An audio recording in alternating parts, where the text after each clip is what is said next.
Hey, what's up, Coin Fam? In today's video, we'll go over a brief history of the Bicentennial Quarter, how to grade your quarter, and most importantly, we'll talk about what makes a Bicentennial Quarter valuable. The U.S. Mint decided to have a public contest to come up with a new quarter design to celebrate the bicentennial of the American Revolution. On October 23, 1973, a press release was made announcing a $5,000 prize for each of 3 winners of a national competition for a new design for the back of the 1976 quarter.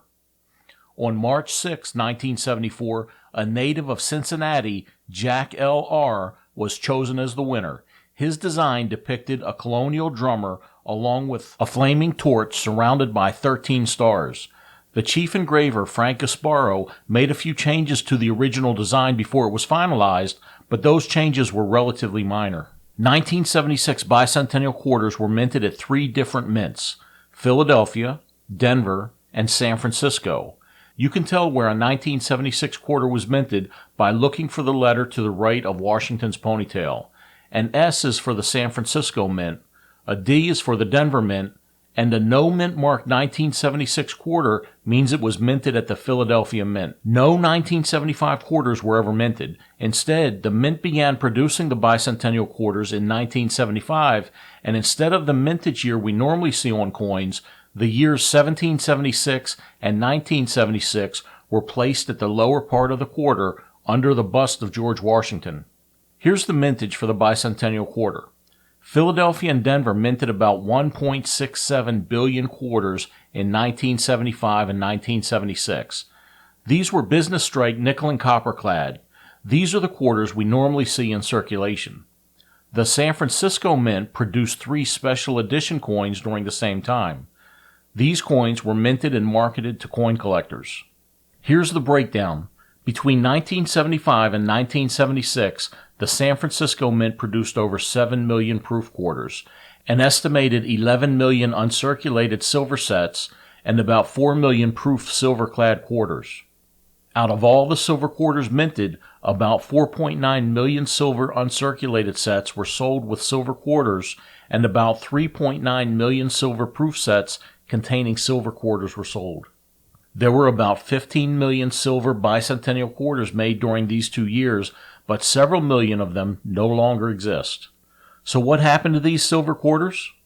They were melted by the government. In the 1980s, the price of silver spiked significantly, and the raw silver was needed for other projects. This period of time is known to collectors and numismatists as the Great Silver Melt. So we know that there were over 1 billion of these bicentennial quarters minted, and that's a good thing too, because so many of them were hoarded by collectors and average citizens because of their popularity. This practice has led to many mint state bicentennial quarters that can still be found occasionally in circulation. So how much is your bicentennial quarter worth? In order to determine the value of a quarter, several things must be considered, like the mintage, surviving population, demand, melt value, and the grade. Coins are graded on a scale of 1 to 70. The number grade is determined by factors like the condition of the surface of the quarter, how well the quarter is struck, its luster, and the quarter's eye appeal. The surviving population is what's still around after coins are retired, lost, or damaged. There's no way to know how many of any coin is still in existence, but estimates can be made based on several factors. Lower grade nickel-clad 1976 quarters aren't even shown on prices on the PCGS website. For business strike Philadelphia and Denver minted bicentennials, you'll need an MS-63 to have a quarter worth about $4.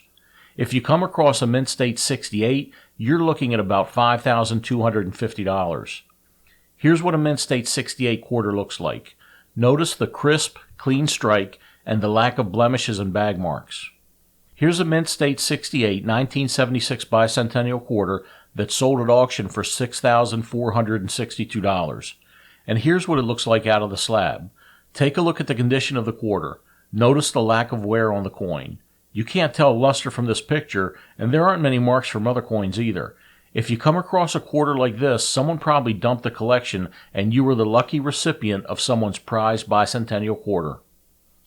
In lower grades for the silver 1976 quarters, the price will be more driven by the current price of silver. You can expect a low-grade silver quarter to be worth between about $4 to $6. Even at mint state grades, you're not talking about a huge price increase until the mint state 69 and above. Look at the value of the MS69, $12,500. You'd probably be surprised at how many errors and varieties exist on our coins, especially the state quarters. A lot of errors and varieties can be fun to find and collect, but they don't make the coin worth much more than face value. Here are a couple to look out for. The first one is rare, but errors like this can be found in circulation. This is called a struck-through error. This quarter was struck through a cloth that somehow ended up on the planchet before it was struck. There are also coins that get pieces of metal embedded into them during the minting process. This mint error was graded MS66 and sold for $881. The next error is actually called a variety because it's a change to the original design that was embedded into the die from the hub during the die making process. As a result, thousands of quarters were probably affected by this altered die and unknowingly put into circulation. This variety is called a double die. A double die happens when the die isn't aligned with the hub for the second strike during the die making process. This results in slight doubling of some of the relief, but there have been occasions where the doubling was enough to see with the naked eye.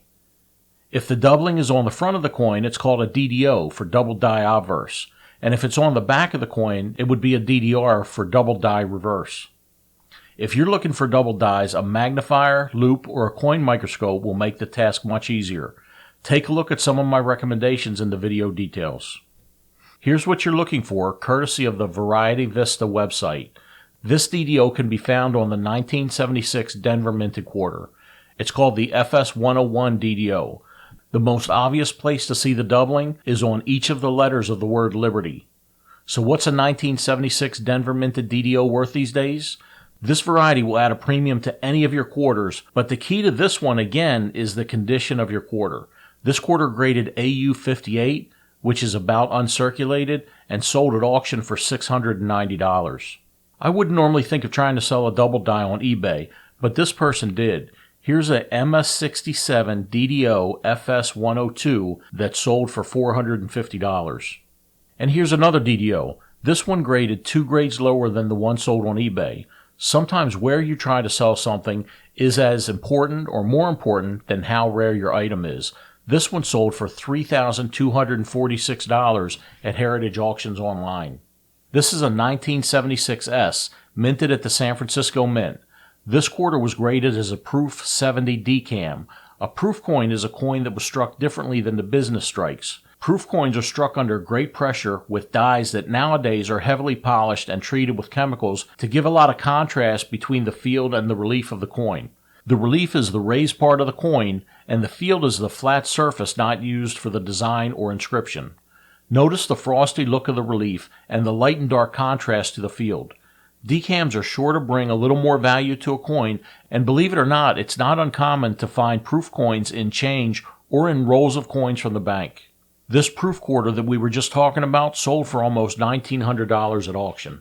Here's one that'll put a few extra dollars in your pocket. Good luck finding one of these in your change though. It's probably not going to happen. This is a silver 1976S MS69, an almost perfect coin. This beauty sold at auction for $19,200. Here's a better look at it.